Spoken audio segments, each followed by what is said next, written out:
Welcome to the second monthly podcast from JFYNetWorks. JFYNetWorks is a Boston-based nonprofit provider of blended learning programs to schools. JFY's blended instructional support programs build skills and help raise individual and school performance measures. The JFYNet Blended Learning Program provides online assessment and curriculum into the classroom and works with teachers to provide individual instruction to help students achieve measured, skilled gains. This month, we hear from Settenah Wright, an English teacher for English language learning students at Madison Park Vocational Technical School in Boston. In celebration of Black History Month, Ms. Wright discusses how she is incorporating three great African American leaders who have a local connection. I chose the most prominent ones because I know that as Americans, they know those Black Americans like the back of their hands. How her experience as a Madison Park student helped prepare her to become an English teacher. It was in the 80s. I was actually a student here at Madison Park. I had a radio and TV vocation. And how Madison Park and the neighborhood of Roxbury are the heart of the city of Boston. Roxbury is right in the middle of Boston, which is something that maybe a lot of people know or don't know. It's extremely central. You can get anywhere from here. Ms. Wright explains why she decided to focus on Dr. Martin Luther King Jr., Malcolm X, and Barack Obama, three dynamic leaders with local connections for her students. So during the month of February, in my ESL standalone class here at Madison Park Technical Vocational High School in Roxbury, we are studying three Black Americans who had specific connections to Boston, Massachusetts, and we will be comparing those Americans in different ways. It was tough to pick the Black History Month assignments because I could have chosen more. I could have chosen Reggie Lewis.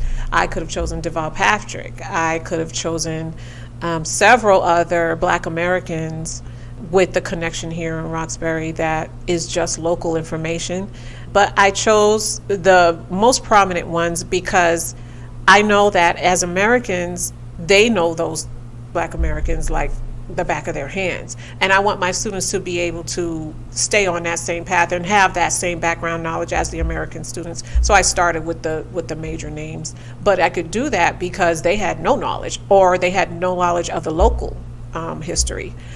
I don't even know if the American students have it, but I think eventually I'd like to be able to put it out on a bulletin board, and maybe some of the American students can stop and learn some of the information that we've been learning here about Roxbury and Black History Month. I could have chosen Farrakhan. He's one also with very strong connections here. Melnia Cass, The Street, if you want to go into the women. Phyllis Wheatley, first woman to publish a book. I mean, I could just go on and on and on. Ms. Wright explains how Martin Luther King Jr.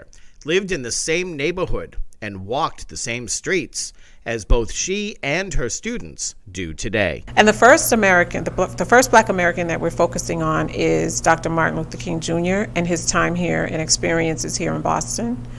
And one of the things that the students are learning are his personal address of where he lived, which was he resided in an apartment at 397 Massachusetts Avenue in the south end part of Boston. And he did that as he was attending Boston University as a theology major, and he was studying to receive his PhD.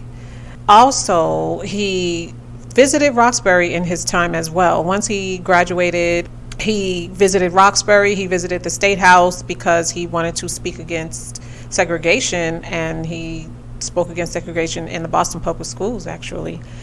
One major factor of his time here in Boston, besides him receiving his education here, was that he met his wife here, Coretta Scott King, who was also a student. She was studying at the New England Conservatory of Music here in Boston, and they met through a mutual friend and got to know each other, and they decided to go to Alabama and get married, and then they returned to Boston to both complete their studies, and then after that they closed up shop and went on back. So that was something to me that was really crucial, to have my students who need to know about American history and about Black history because they are not from this country. And I still actually have a few students who have never heard of Dr. Martin Luther King Jr. They were not studying him in their countries before they arrived here. They're newcomers to the country. So the information that they're receiving is something to me that is important to their learning, important to American history, and important to local history because this is where they live. This is where their families have chosen to settle, and there has been a lot of historical events that have happened in the places, some of the places that they've probably frequented themselves, and they just had no idea. And I like to be able to give my students something that they can connect to. You know, if I say that he lived on Mass Avenue next to Mass Ave train station, then that's something that it's very relatable to them. You know, they can pass by there and maybe they can tell others about it as well. The education Martin Luther King Jr. received at Boston University proved vital to his speaking and preaching skills during the Civil Rights Movement.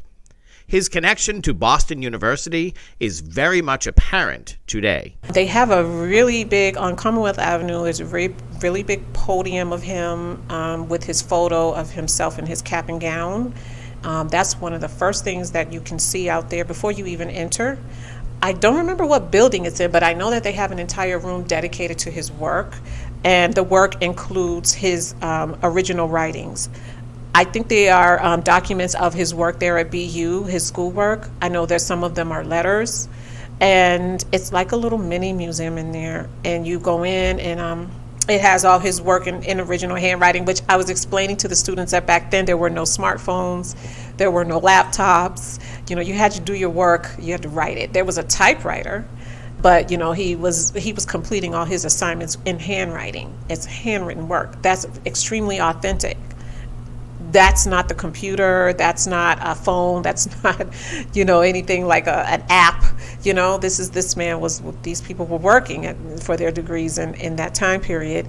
And so I was explaining to them that back then, a few years after Dr. King finished, he donated a lot of his papers to the Boston University, and according to one of the recordings that I heard in his autobiography, he chose to do that because he felt that Boston University would preserve the work in the proper way. He felt that they would keep the work safe for himself, and he wanted others to be able to come in and view his work that was authentic, and he knew that they would take very good care of it and that they would be able to showcase it in the proper way. That was important to him. Nothing was going to happen to it, and so that's why he chose to go back to the place that prepared him for what he was doing. Those are his words. So I love to be able to tell my students about that. You know, you just never know, you know, who's going to have your work, and you never know what impact it's going to have on others. The street on which Madison Park is located is called Malcolm X Boulevard. This was a significant factor when Ms. Wright decided to highlight his local connections for her students. And the second Black American that we are focusing on is Malcolm X. And our school is located on Malcolm X Boulevard, and that's a reason why I chose the next Black American to study to be Malcolm X. I felt that also they needed to know the local history about his time here, where he lived. He lived in Roxbury on Dale Street. He was in Dudley Square very often, which is now Nubian Square, is where he hung out. He did have a life of crime in the beginning of his young life. He served time in Norfolk, and it was inside there as he was serving his prison time that he started to connect with someone inside there who was a practicing Muslim and a member of the Nation of Islam. And he told him about Honorable Elijah Muhammad, and he sparked his interest. And by then he was cleaning himself up and getting more knowledgeable about himself. And so when he got out, he had already had connections to meet the Honorable Elijah Muhammad in person and start his journey, and left, if I'm not mistaken, left Boston by that point to go and pursue other things that they had planned for him at the Nation of Islam. And so I want the students to be able to take from that there is a reason why their school's located on Malcolm X Boulevard, and there's a reason why there is a major park called Malcolm X Park in Roxbury, and that park is actually on Martin Luther King Boulevard in Roxbury as well. And there are reasons why these names are here, because they made an impact in a very small community, and there were a lot of people that are Black Americans that maybe are senior citizens at this point, but they have firsthand experience of these things. Also, Malcolm X was a person that when he got out of jail, he spent time in the Nation of Islam a little bit here with the members here, and would get his hair cut in Roxbury also at my grandfather's barbershop, which was Bo Nubian Bromel, A Nubian Notion Incorporated. It had two names. And inside there, that barbershop provided a safe space for a lot of the Black Americans in that time period, and Nation of Islam Black Americans also that frequented that place to be able to get their haircuts, to be able to discuss things safely, to be able to bring their families there and just connect and network. And it was very much an institution there as far as civil rights, as far as anything that was going on in the Black part of Boston, or residents in Boston who were Black. There was a lot of information that got exchanged there, and everybody could safely come together there and talk and get together and then leave and see you next week, or see you every other week, or whenever they came. That was something that was also a part of his life. My grandfather actually cut his hair. DeVal Patrick also used to go in there and get his hair cut by my dad. So it was just a lot of times between the mid-60s on to about, I want to say, maybe the early 90s, where a Nubian Notion, Bo Brummel, was a place where a lot of the Black Americans and males would come in there and gather and get their haircuts. Sometimes we are lucky enough to witness history. And Barack Obama's connections to Boston, Harvard University, and to Roxbury have helped local residents experience history in the making. So the next Black American is much more present, and he is still with us, is Barack Obama. And they are knowledgeable about Barack Obama, as far as I can tell. They're knowledgeable about him. And I want them to know about his time here when he visited the Reggie Lewis Center at Roxbury Community College. And it was in connection of campaigning for that time Representative Ed Markey. And he was there to help him campaign for Senate. One of the things that I want them to get out of that is that, they don't realize it, but I remember that day, and they had everything blocked off that day. Right around here, around Roxbury Crossing and around the Reggie Lewis, President Obama came to Roxbury to be able to help someone get elected as a Democrat in the Senate, because he was a senator himself, and he knew that the Senate needed to be with the president. And so we all know how that order goes. And they chose Roxbury to be able to do that. Today, Barack Obama, now he's living in Martha's Vineyard. I think him and Michelle really, I believe they really like Boston, and they really like Massachusetts. Aside from that, I also speak about the places where they were educated, where Barack came here, and he lived in Somerville, but he went to Harvard University.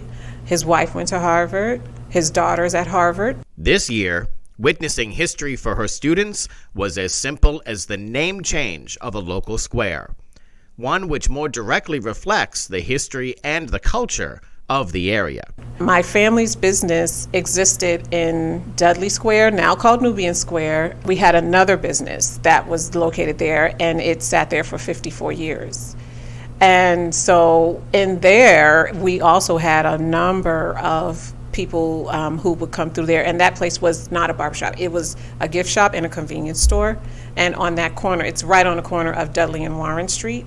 And inside there, we had many, we used to be 24 hours for years. And then eventually we started to close after a certain time daily. But we were open every day, 7 days a week. And so we were in business there for 54 years.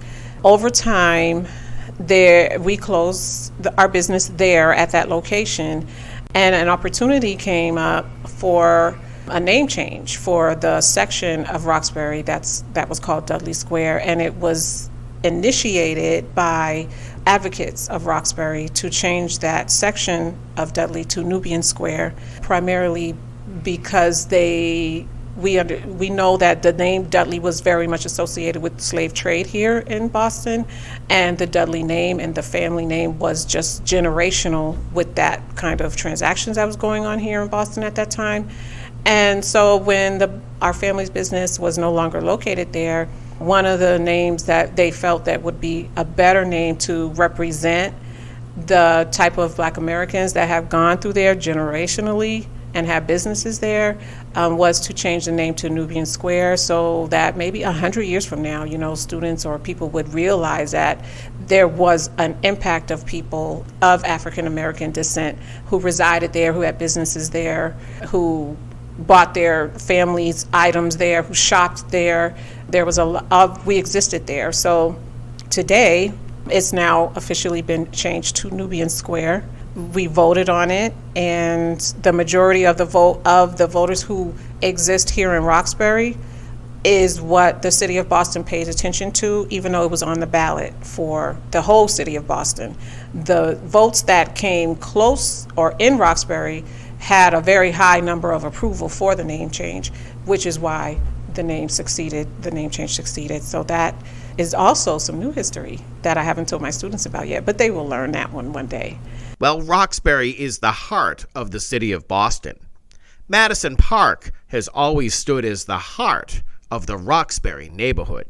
They haven't had the experiences that my family and I have had here, and they need to know, some of the history that has gone on here within Roxbury, the way that it used to be, the way that it is today, and why these street names are here the way they are.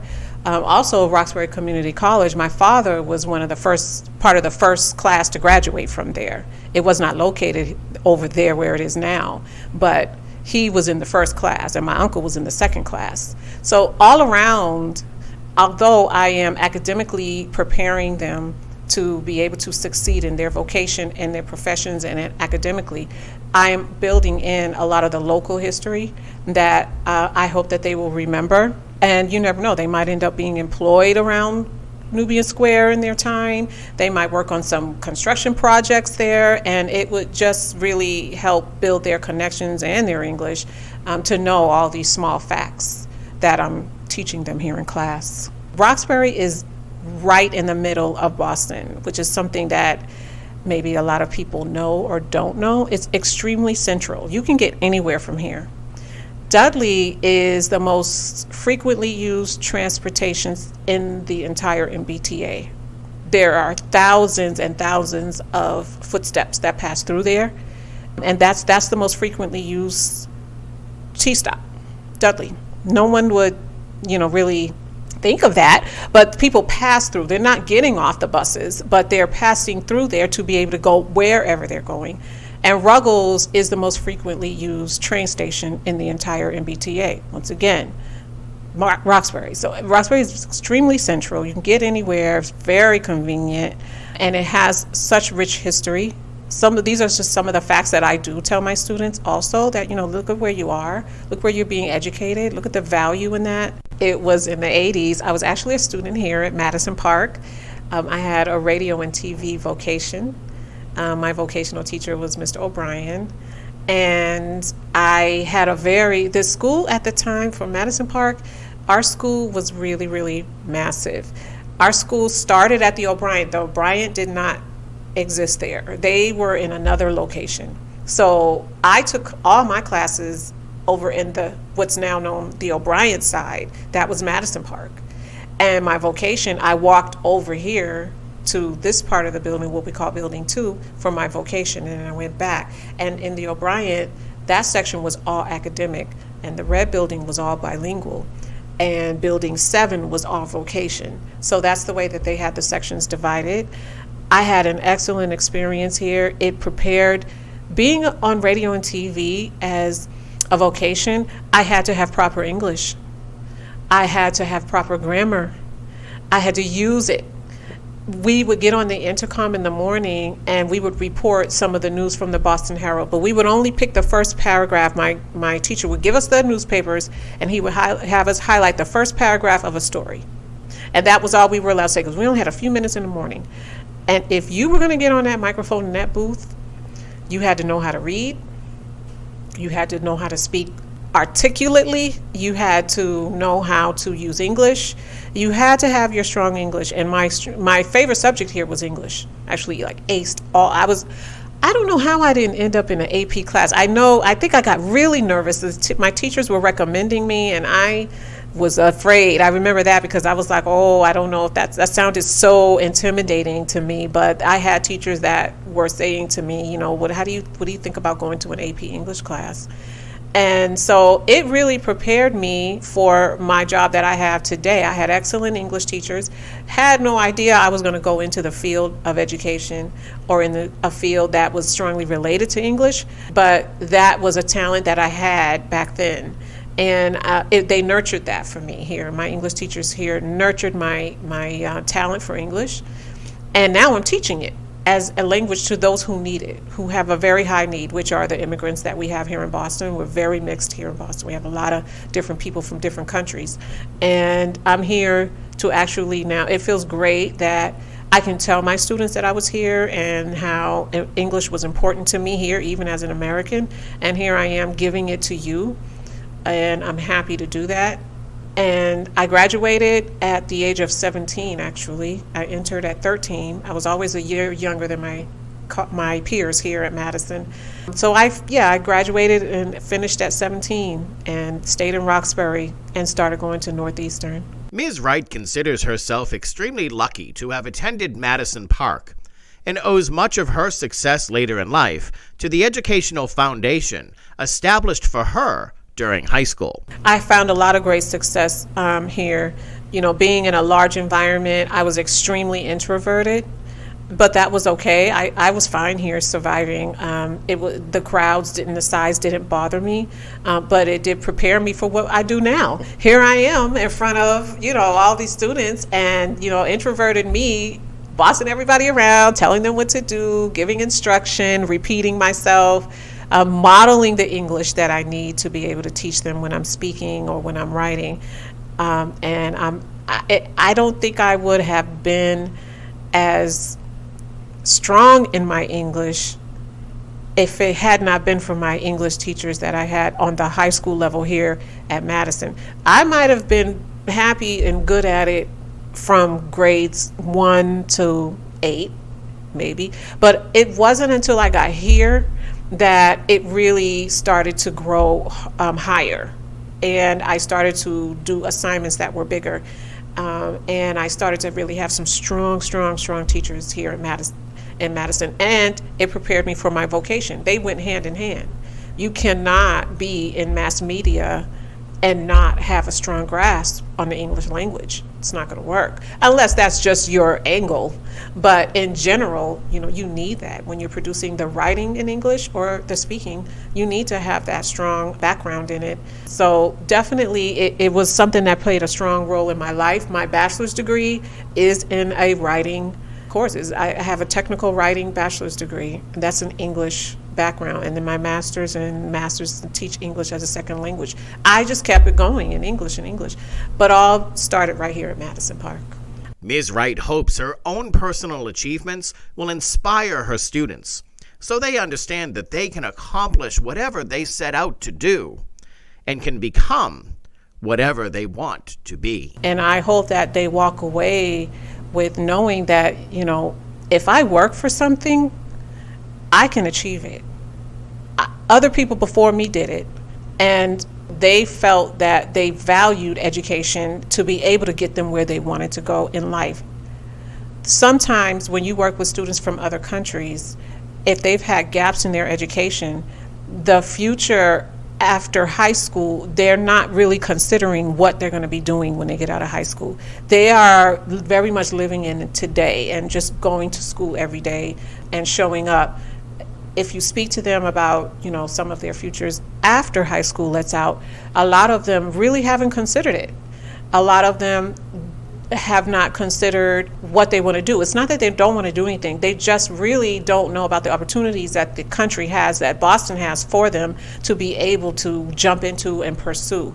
So some of these ideas and examples of some of the Black Americans that I'm speaking about hopefully will kind of generate some of the ideas that they want to do when they get out of Madison Park to go on to their vocation and succeed, or go to a university, whichever they prefer. But just know that there's more. There's more after high school that you can go jump out there. You can take advantage of all the opportunities we're preparing you for, especially with your English. Use that. Use that to succeed in whatever. You're going to reach the masses with both of your languages. That's another thing that I want them to be able to take away. To know that you can further your education after high school by going to a university. I had a discussion with them about what a PhD was. And did they realize the rank of what that was in academia? And every head in the room said no. So we went over that again to give the background knowledge of, okay, you start at high school and that's 12 years.